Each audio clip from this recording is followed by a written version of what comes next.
SDB news కి స్వాగతం. ముందుగా ఈనాటి ముఖ్య అంశాలు.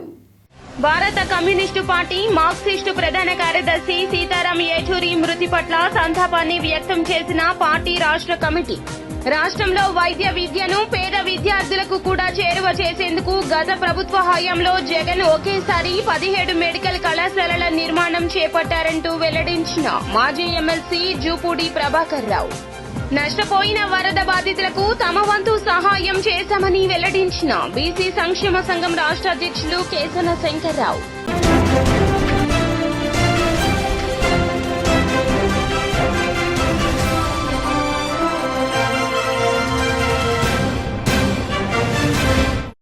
ఇక డీటెయిల్స్ చూస్తే భారత కమ్యూనిస్టు పార్టీ మార్క్సిస్టు ప్రధాన కార్యదర్శి సీతారాం ఏచూరి మృతి పట్ల పార్టీ రాష్ట్ర కమిటీ ప్రగాఢ సంతాపాన్ని వ్యక్తం చేసింది.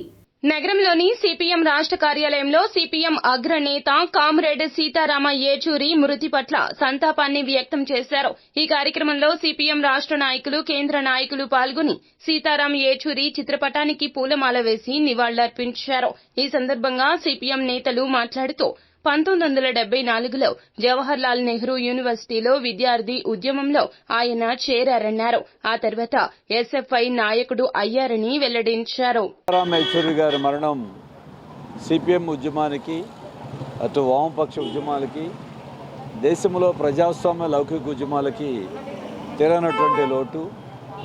విద్యార్థి దశ నుండే ఒక మేధావిగా, విద్యార్థి ఉద్యమానికి నాయకుడిగా, ఒక సిపిఎం పార్టీలో అఖిల భారత ప్రధాన కార్యదర్శి బాధ్యతల వరకు ఎన్నో బాధ్యతల్ని సమర్థవంతంగా నిర్వహించినటువంటి నాయకుడు ఆయన. మరి 72 సంవత్సరాల వయసులో ఆయన మరింత కాలం ఈ దేశానికి, కమ్యూనిస్ట్ ఉద్యమానికి సేవలు అందిస్తారనేటువంటి నమ్మకంతో ఉన్నాం. అనారోగ్యం నుంచి కోలుకుని మరింత ఉద్యమాలకు అంకితమవుతారని భావిస్తున్న సమయంలో ఆయన మరణించడం చాలా బాధాకరం. ఆయన కామ్రేడ్ సీతారాం ఏచూరి గారు ఈరోజు సాయంకాలం 3 గంటలకు తుది శ్వాస వదిలారు. గత కొద్ది రోజులుగా, అంతకుముందు ఆయన ఆరోగ్యంగా చాలా మంచి ఆరోగ్యంతో ఉండేవాడు. ఇటీవల లండన్ పోయి వచ్చిన తర్వాత శ్వాసకోశకు సంబంధించినటువంటి ఒక సమస్యకు చెకింగ్ కోసమని ఆల్ ఇండియా ఇన్స్టిట్యూట్లో పోతే డాక్టర్లు పరిశీలించి, లేదు మీరు ఇన్పేషెంట్గా చేరాల్సిందే అన్నారు. ఈ 10-15 రోజుల లోపల అది క్రమంగా అన్ని అంగాలకు, ఇతర లోపల ఉండేటువంటి ఇతర అంగాలకు కూడా ఈ జబ్బు వ్యాపించడంతో ఆయన శరీరము మందులు సహకరించలేదు. అన్ని ప్రయత్నాలు జరిగాయి. విదేశీ డాక్టర్లు వాళ్ళ యొక్క పర్యవేక్షణలో జగన్మోహన్ రెడ్డి హయాంలో 17 మెడికల్ కళాశాలల నిర్మాణం త్వరితగతిన జరిగిందని మాజీ ఎమ్మెల్సీ జూపూడి ప్రభాకర్ రెడ్డి వెల్లడించారు. అదే చంద్రబాబు నాయుడు ఉమ్మడి రాష్ట్రంలోనూ, ఆ తర్వాత రాష్ట్ర విభజన తర్వాత 14 ఏళ్లు సీఎంగా పనిచేసిన తన హయాంలో ఒక్కటంటే ఒక్క ప్రభుత్వ మెడికల్ కళాశాల ఏర్పాటు చేయలేదన్నారు. జగన్ చిత్తశుద్ది కృషి వల్ల రాష్ట్రంలో కొత్తగా 2550 మెడికల్ సీట్లు అందుబాటులోకి వచ్చాయని, మొత్తంగా దాదాపు 5000 సీట్లకు చేరుకునేవని వెల్లడించారు. పబ్లిక్ సెక్టర్ని బతికించింది ఎవడు? పబ్లిక్ సెక్టర్ని నాశనం చేసింది ఎవడు?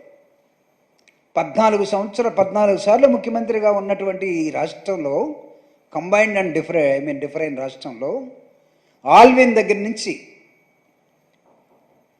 హెచ్ఎంటీ బేరింగ్ దగ్గర నుంచి అనేకమైనటువంటి కంపెనీలు మూతపట్టడానికి కారణమయ్యి ప్రైవేటైజేషన్ వైపు ఈ రాష్ట్రాన్ని నడిపించినటువంటి వ్యక్తి ఎవరయ్యా ఈ రాష్ట్రంలో, ఈ దేశంలో అంటే చంద్రబాబు నాయుడు గారే గుర్తొస్తారు. That is called LPG system, liberalisation, privatisation and globalisation. నేనే బిల్ క్లింటన్ తీసుకొచ్చాను, ఆయనకు కూడా సిస్టమ్ నేనే నేర్పాను, తర్వాత మావాడిని కూడా నేర్చుకోవడం కోసం అక్కడ పంపించాను. ఇవన్నీ మాట్లాడిన మాటలు కనపడుతూనే ఉన్నాయి. ఇటీవల అలెస్కా అనేదాన్ని ఒకదాన్ని చెప్తా ఉన్నాడంట. అలెస్కా గురించి మీకు తెలుసా? చిటికేస్తే పలుకుద్ది. అదే ఆ చిటికే వేస్తే బురదను మొత్తాన్ని, ఈ బుడమేరు వాగును మొత్తం వెనక్కి తీసుకోమని అలెస్కాకి చెప్తే అది చేసి ఉండేదేమో. కానీ ఈయన ఎందుకో చెప్పలేదు. ఈ 17 మెడికల్ కాలేజెస్ని ప్రైవేటైజ్ చేయడం కోసం ఎవడిచ్చాడు నీకు హక్కు? Straight question. దీనిలో నష్టపోయిన వరద బాధితులకు తమ వంతు సహాయాన్ని అందజేశామని బీసీ సంక్షేమ సంఘం రాష్ట్ర అధ్యక్షులు కేసన శంకర్రావు వెల్లడించారు. ఈ సందర్భంగా సంఘం రాష్ట్ర అధ్యక్షులు కేసన శంకర్రావు, జిల్లా నాయకులు వెంకటేశ్వరరావు ఆధ్వర్యంలో వీటిని పంపిణీ చేయడం జరిగింది. అనంతరం వారు మాట్లాడుతూ రాష్ట్ర వ్యాప్తంగా సంక్షేమ సంఘం సభ్యులు ఇక్కడకు హాజరై తమ చేతుల మీదుగా బాధితులకు అందజేసినట్లు చెప్పారు. గతంలో కూడా అనేక సేవా కార్యక్రమాలు చేశామన్నారు. వరద ఈ స్థాయిలో రావడం బాధాకరమని, బాధితులకు తమ వంతు సహాయం చేసినట్లు వెల్లడించారు.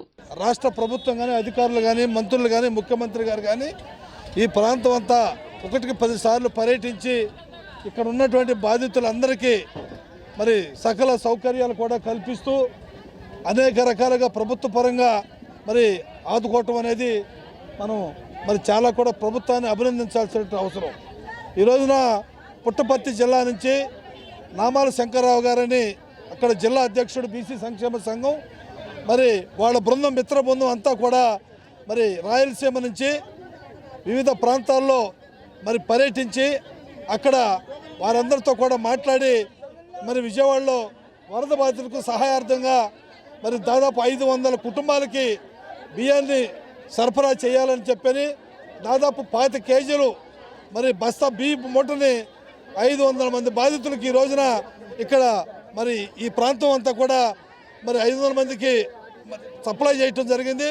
మరి ఇక్కడ కృష్ణా జిల్లా వాసులు కూడా మరి పట్టణ అధ్యక్షులు, మరి జిల్లా ప్రధాన కార్యదర్శి, ఎంప్లాయీస్ వర్కింగ్ ప్రెసిడెంట్ గారు, అదేవిధంగా కుమ్మరి క్రాంతి కుమార్ గారు, అదేవిధంగా అన్నవరపు నాగమల్లేశ్వరరావు గారు, తదితర మరి పాలేపేటి మహేష్ గారు పెద్దలందరూ సమక్షంలో ఈ రోజున పుట్టపర్తి జిల్లా అధ్యక్షుడు నామాల శంకర్రావు గారి సారథ్యంలో మరి ఈ రోజున పంపిణీ కార్యక్రమాన్ని విజయవంతం చేసినందుకు ప్రతి ఒక్కరికి కూడా మరి నామాలు వెంకటరమణ గారు కానీ వీరందరూ పెద్దలందరూ కూడా, నారాయణ స్వామి కానీ రాయలసీమ నుంచి అందరూ వచ్చి ఇక్కడ బాధితుల కుటుంబాలు. బీసీ సంక్షేమ సంఘం ఈరోజు మరి విజయవాడలో జరుగుతున్న ఈ యొక్క మరి ఏ రకమైన పరిస్థితులు ఉన్నాయని అంటే నిజంగా మనం ఎక్కడో కొన్ని ప్రాంతాల్లో ఏమి తినటానికి తిండి లేకుండా దొరికే అంత పరిస్థితి ఈ రోడ్లపై చూస్తుంటే, జనాభాని వీళ్ళందరినీ చూస్తుంటే నిజంగా చాలా బాధేస్తూ ఉంది. ఎందుకనంటే ఈరోజు వీళ్ళకి దొరకవలసిన ఏదైతే సంక్షేమమో అది ప్రభుత్వం తక్షణమే దృష్టిలో పెట్టుకొని ఏ రకంగా అందించాలి, ఏ రకంగా చేయాలి ఇప్పుడు చేస్తున్నారు. ఇంకా త్వరితగత ఇంకా బాగా చేయాలని చెప్పేసి, ఎందుకంటే పేదలు విపరీతమైన రోజువారీ కూలీలు చేసుకునేవారు, వారికి ఇప్పుడు జీవనోపాధి మొత్తం కోల్పోయి ఉన్నారు. వాళ్ళందరికీ కూడా పూర్తి స్థాయిలో వాళ్ళకి అందే విధంగా చేయాలి. ఎందుకంటే బాధ్యతలను చూస్తుంటే ఎంత బాధేస్తుందనంటే వారు మరి ఇప్పుడు వచ్చి ఒక పొట్లం కోసమో దేనికోసమో వాళ్ళ ఆతృత, వాళ్ళ ఆలోచన చూస్తుంటే మనం ఏమనే పరిస్థితి కాదు. వాళ్ళ యొక్క స్థితిగతిని మెరుగుపడాలని అంటే తక్షణమే సెంట్రల్ గవర్నమెంటు అదేవిధంగా స్టేట్ గవర్నమెంట్ రెండు అనుసంధానం చేసుకొని వారికి తగిన చర్యలను చేపట్టాలని చెప్పేసి మేము మనస్ఫూర్తిగా కోరుతున్నాం. అదేవిధంగా రాయలసీమ నుంచి మరి నామాల శంకర్రావు గారు వాళ్ళ బృందం వాళ్ళందరూ కూడా ఈరోజు ఒక 25 కేజీల బియ్యం బస్తాలని వీళ్ళందరికీ ఒక 500 కుటుంబాలకు ఇవ్వడానికి ఇక్కడికి రావటం, ఆంధ్రప్రదేశ్ బీసీ సంక్షేమ సంఘం కేశవ శంకర్రావు గారి అధ్యక్షతన ఈ ప్రోగ్రాం అంతా నిర్వహించడం. నాగమల్లేశ్వరరావు బీసీ సంక్షేమ సంఘం రాష్ట్ర ప్రధాన కార్యదర్శి. ఈ రోజున మరి రాష్ట్రంలో బీసీ సమస్యల మీదే కాదు, రాష్ట్రానికి ఏ విపత్తు వచ్చినా కూడా ముందుండి తమ వంతు సాయాన్ని చేస్తున్నటువంటి బీసీ సంక్షేమ సంఘం అధ్యక్షులు కేశవ శంకర్రావు గారి పిలుపు మేరకు మరి పుట్టపర్తి జిల్లా నుంచి నామాల శంకర్ గారు అధ్యక్షులుగా ఉండి వారి టీం అంతా కూడా ఈ రోజున ఒక్కో కుటుంబానికి 25 కేజీల లెక్కన ఈ యొక్క బియ్యం బస్తాన్ని ఇవ్వడానికి ముందుకొచ్చున్నారు. ఇదే విధంగా వరదలు వచ్చిన దగ్గర నుంచి పలు ప్రాంతాల్లో మా యొక్క నాయకులందరూ కూడా వారికి తగిన విధంగా సాయం చేస్తూ ఉన్నారు. ఇంకా సహృదయంతో అందరూ ముందుకొచ్చి ఈ బాధితులను ఆదుకోవాలని మనస్ఫూర్తిగా కోరుకుంటున్నాను. జిల్లా నామాల శంకర జిల్లా అధ్యక్షుడు, బీసీ సంఘం జిల్లా అధ్యక్షుడు కేశవ శంకర్రావు మేరకి, రాష్ట్ర అధ్యక్షుడు శంకర్రావు మేరకి నాకు పిలుపునిచ్చిన దానికి మీ సత్యసాయి జిల్లా నుంచి ఏం చేస్తామనే దానికి నేను రైస్ తెస్తా, అందరినీ సేకరించి రైస్ తీసుకొని వస్తాను, పంపిణీ చేద్దామని జరగడము. మేమైతే 5-6 పల్లెల్లో తిరిగి అడిగి అందరిని అడుక్కొని విజయవాడకు వచ్చి గడ్డం సీనా అని ఆయన బాడిగి ఏం చేస్తావన్నా నువ్వు అంటే, నేను బాడిగి ఖచ్చితంగా నేను లారీ పంపిస్తాను, మీరు వేసుకొని పోయి పంపిణీ చేయండి అన్నాడు. మేమంతా బీసీ బృందం అంతా కలిపి భీము సేకరించి తీసుకురావడం జరగడం. ఎంతమంది తెచ్చి ఎన్ని మోడల్ తెచ్చి ఎంతమంది 500 ప్యాకెట్లు 25 కేజీలు 500. మేకా వెంకటేశ్వరరావు, మరి బీసీ సంక్షేమ సంఘం ఎన్టీఆర్ జిల్లా ప్రధాన కార్యదర్శి. మరి ఈరోజు ఆంధ్రప్రదేశ్లో బీసీ సంక్షేమ సంఘం కేశవ శంకరరావు గారి ఆధ్వర్యంలో ఉవ్వెత్తున పనులు చేస్తూ సహాయాలు అందిస్తూ అందరికీ రాష్ట్రంలో ఎక్కడైతే వరద బాధితులు ఉన్నారో విజయవాడ చుట్టుపక్కల కానీ, కృష్ణా జిల్లా చుట్టుపక్కల కానీ, ఎన్టీఆర్ జిల్లా చుట్టుపక్కల కానీ, గుంటూరు జిల్లా చుట్టుపక్కల కానీ ఎక్కడైతే వరద బాధితులు ఉన్నారో అన్ని చోట్ల కూడా బీసీ సంక్షేమ సంఘం ఆధ్వర్యంలో ఈరోజు వరద బాధితుల సహాయ సహకారం అందిస్తూ ఉంది. కేశవ శంకరరావు గారు రాజకీయాలకు అతీతంగా ఏ పార్టీ ఉన్నా, అధికారంలో పార్టీలో ఉన్నా, ప్రతిపక్షంలో పార్టీలు ఏ ఉన్నా, పార్టీలకు అతీతంగా ఈరోజు బీసీ సంక్షేమ సంఘం ఈరోజు మరి వరద బాధితులకు సహాయ సహకారం అందిస్తుంది. అదేవిధంగా పుట్టపర్తి నుంచి పుట్టపర్తి జిల్లా సత్యసాయి మండలం నుంచి కూడా ఈరోజు మరి శంకరరావు గారి ఆధ్వర్యంలో ఆయన ఈరోజు 500 బస్తాలు తీసుకొచ్చి మరి పేదలకి న్యూ రాజరాజపేట కాలనీలో అందజేయడం జరుగుతుంది. ఈ నెల 17వ తేదీ నుండి అక్టోబర్ 2వ తేదీ వరకు స్వచ్ఛతా హీ సేవా కార్యక్రమాన్ని నిర్వహిస్తున్నట్లు సిఎస్ నీరబ్ కుమార్ ప్రసాద్ వెల్లడించారు. స్వచ్ఛతా హీ సేవా కార్యక్రమానికి సంబంధించి రాష్ట్ర సచివాలయంలో వివిధ లైన్ల డిపార్ట్మెంట్ల కార్యదర్శులతో రాష్ట్ర స్థాయి తొలి స్టీరింగ్ కమిటీ సమావేశం జిల్లా కలెక్టర్లతో వీడియో కాన్ఫరెన్స్ నిర్వహించారు. ఈ సందర్భంగా సీఎస్ మాట్లాడుతూ ఈ పరిశుభ్రత ప్రచార కార్యక్రమం ఈ నెల 17వ తేదీన ప్రారంభమై పక్షం రోజుల పాటు అనగా గాంధీ జయంతి అక్టోబర్ 2 వరకు నిర్వహించాలని వెల్లడించారు.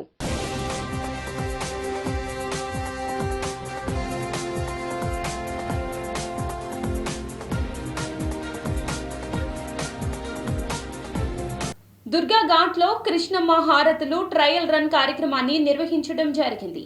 రాష్ట్ర దేవాదాయ శాఖ మంత్రి ఆనం రామనారాయణ రెడ్డి ఆదేశాల మేరకు పవిత్ర కృష్ణా నదీమ తల్లికి దుర్గా ఘాట్ నందు నవహారతుల కార్యక్రమం నిర్వహించేందుకు ఆలయ వైదిక కమిటీ సూచనల మేరకు ఆలయ అధికారులు చేసిన ఏర్పాట్లను ఆలయ ఈవో కెఎస్ రామారావు పరిశీలించారు. ఆలయ అధికారులు వైదిక సభ్యులతో మాట్లాడి అనంతరం 5 సెట్లతో హారతుల ట్రయల్ రన్ నిర్వహించారు.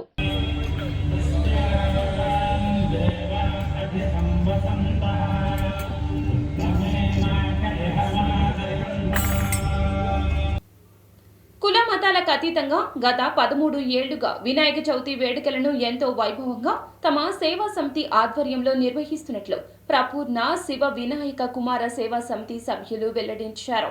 చిట్టినగర్ గుడేల రాములు వారి వీధిలో ప్రపూర్ణ శివ వినాయక కుమార సేవా సమితి ఆధ్వర్యంలో వినాయక చవితి వేడుకలు ఘనంగా నిర్వహించారు. ఈ ఉత్సవాల్లో భాగంగా స్వామివారి లడ్డు వేలంపాట నిర్వహించారు. భక్తులు ఎంతో ఉత్సాహంగా ఈ వేలంపాటలో పాల్గొన్నారు. గణపతికి షోడశోపచార పూజల అనంతరం స్వామివారి నిమజ్జన ఊరేగింపు నిర్వహించారు. డీజే సందడి డప్పు వాయిద్యాల నడుమ స్వామివారిని వీధులలో అంగరంగ వైభవంగా నిమజ్జనోత్సవాన్ని నిర్వహించడం జరిగింది. ఈ కార్యక్రమంలో ముఖ్య అతిథిగా పాల్గొన్న టీడీపీ స్థానిక నాయకుడు పేరాబత్తుల రమణ మాట్లాడుతూ విపత్తు సమయంలోనూ ఎంతో భక్తి శ్రద్ధలతో ప్రపూర్ణ శివ వినాయక కుమార సేవా సమితి ప్రతినిధులు ఉత్సవాలు వైభవంగా నిర్వహించడం అభినందనీయమన్నారు. 57వ డివిజన్లో ప్రపూర్ణ శివకుమారు సేవా సమితి యొక్క వినాయక చవితి 13 సంవత్సరాల నుంచి కూడా మరి ఒక యూనిట్ ఒక తాటిపైన నిలబడి మరి యొక్క ఈ కార్యక్రమాన్ని ఘనంగా విజయవంతంగా చేస్తున్నటువంటి ఈ యొక్క యూనిట్ మొత్తానికి కూడా వారికి హృదయపూర్వక ధన్యవాదాలు. మరి యొక్క ఈ కార్యక్రమానికి నన్ను ముఖ్యంగా పిలిచినందుకు వారి యొక్క కమిటీకి కూడాను అందరికీ కూడా హృదయపూర్వకమైనటువంటి ధన్యవాదాలు తెలుపుకుంటూ మరి ఇప్పుడు 13 సంవత్సరాల నుంచి ఒక యూనిట్ ఇలా నిలబడి ఒకే తాటిపైన నిలబడి ఉందంటే వాళ్ళ యొక్క యూనిట్ని బట్టి అర్థమవుతుంది. ఇలాంటి యూనిట్లు ఇంకా ఈ యొక్క కార్యక్రమం ఇంకా రేపు వచ్చే సంవత్సరానికి చాలా విజయవంతంగా నడపాలని నేను మనస్ఫూర్తిగా కోరుకుంటున్నాను. 13 సంవత్సరాల నుంచి ఈ వినాయక చవితి అనేది జరుపుకోవడం జరుగుతుంది. మా సేవా సమితి పేరు శ్రీ ప్రపూర్ణ శివకుమార సేవా సమితి. 13 సంవత్సరాల నుంచి ఇదే కార్యక్రమాన్ని రన్ చేస్తున్నాం. ఏ సేవలైనా చేస్తున్నాం. ఇప్పుడు అట్లాగే ప్రతి సంవత్సరం అన్నదానం జరుగుతుంది. అలాగే 100 నుంచి 500 మందికి ప్రతి సంవత్సరం అన్నదానం చేస్తున్నాం. అట్లాగే ఈ కార్యక్రమం చేయడానికి మన విజయవాడకు 10 రోజుల క్రితం వచ్చిన వరదలకి అయినా కూడా ఎటువంటి కార్యక్రమాలకి వెనక్కి తగ్గకుండా ఈ సంవత్సరం వినాయక చవితి 13వ సంవత్సరం కూడా దిగ్విజయంగా జరుపుకుంటున్నాం. అలాగే వచ్చే సంవత్సరం కూడా ఇలాంటి పండుగను మళ్ళీ అందరూ సెలబ్రేట్ చేసుకోవాలని, విజయవాడ ప్రజలందరూ బాగుండాలని ఆకాంక్షిస్తూ ధన్యవాదాలు. వరద బాధితులకు నిలిచిపోయిన ప్రభుత్వ ఆహార పంపిణీ సిపిఎం ఆధ్వర్యంలో కొనసాగుతోంది. 7 రోజులుగా 70,000 మందికి సిపిఎం భోజనం పెట్టింది. కొనసాగుతున్న 8వ రోజున భోజన కేంద్రాలు ప్రజల ఆకలి తీర్చుతున్న సిపిఎం, ఉపాధి లేక అల్లాడుతున్న జనం, కష్టాల కడలిలో బాధితులు, ఇంకా అందని ప్రభుత్వ ఆర్థిక సహకారం. తక్షణమే ప్రభుత్వం ప్రతి కుటుంబానికి 25,000 రూపాయల సాయం అందించాలి. అంచనాల అనంతరం ప్రతి కుటుంబానికి పూర్తి స్థాయి సహాయం చేయాలంటూ సిపిఎం రాష్ట్ర కార్యదర్శి వర్గ సభ్యులు సిహెచ్ బాబురావు తదితర నేతలు వెల్లడించారు. ముందు తిండి, మంచినీళ్లు, ఇతర నిత్యావసర వస్తువులు అందజేయాలి. మరి అందుకే దాతల సహకారంతో పేద ప్రజలు నివసించే ప్రాంతాల్లోనే వేడివేడి ఆహారం వండి పేదలకి అందించే కార్యక్రమం భోజన పంపిణీ జరుగుతుంది. ప్రభుత్వం నిర్వహించిన సిపిఎం ఇవాళే కాదు, అవసరమైతే ఇంకొక రోజు మరొక రోజు కూడా కొనసాగించడం కోసం కూడా చేస్తూ ఉన్నాం. మరి వందల వేల సంఖ్యలో జనం వస్తూ ఉన్నారు.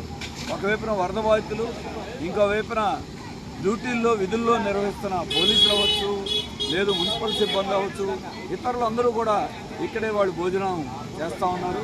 మరి ఇటువంటి తరుణంలో గవర్నమెంటు ఇప్పటికీ సహాయం ప్రకటించాలి. కేంద్రం ఎంత ఇస్తారో వారు చెప్పట్ల. రాష్ట్ర ప్రభుత్వం ప్రతి ఇంటికి ఈ రోజున 25,000 తగ్గకుండా ముందు తక్షణ ఆర్థిక సహాయం చేయాలి. దానికి తక్కువ అసలు కనీసం వాళ్ళు బయటపడే పరిస్థితి కూడా లేదు. భోజన పంపిణీ నిన్నటితో నిలిపేశారు. మరి ఇవాళకి చాలా ఇళ్లలో వంట వండుకునే పరిస్థితి లేదు. నిజంగా వంట వండుకుందామన్నా చేతిలో డబ్బు లేదు. మరి ప్రభుత్వం భోజనాల పంపిణీ ఇంటింటికి కొనసాగించాల్సింది. సిపిఎం పార్టీగా మాత్రం భోజన పంపిణీ 7వ రోజు కూడా కొనసాగుతూ ఉంది. విజయవాడ నగర వ్యాప్తంగా 8 కేంద్రాల్లో ఈ రోజుతో కలిపి సుమారుగా 70,000 మందికి ఆహార పంపిణీ చేశాం. వారందరికీ కూడా పేదవాళ్ళు అంటే బాధితులే, వరదలో మునిగిపోయారు. కానీ వాళ్ళకి సరైనటువంటి నాణ్యమైన ఆహారం ఇంటింటికి అందజేయాల్సిన బాధ్యత, లేకపోతే కనీసం వీధికైనా అందజేయాల్సిన బాధ్యత ఉంది. భారీ వరదలకు నున్నా పోలీస్ స్టేషన్ నీట మునిగింది. వరద నీరు బయటికి వెళ్లడంతో పోలీస్ స్టేషన్లోని ఫర్నిచర్ మొత్తం పాడయ్యింది.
భారత కమ్యూనిస్టు పార్టీ మార్క్సిస్టు ప్రధాన కార్యదర్శి సీతారాం యేచూరి మృతి పట్ల సిపిఐ రాష్ట్ర కార్యదర్శి రామకృష్ణ తన ప్రగాఢ సంతాపాన్ని వ్యక్తం చేశారు.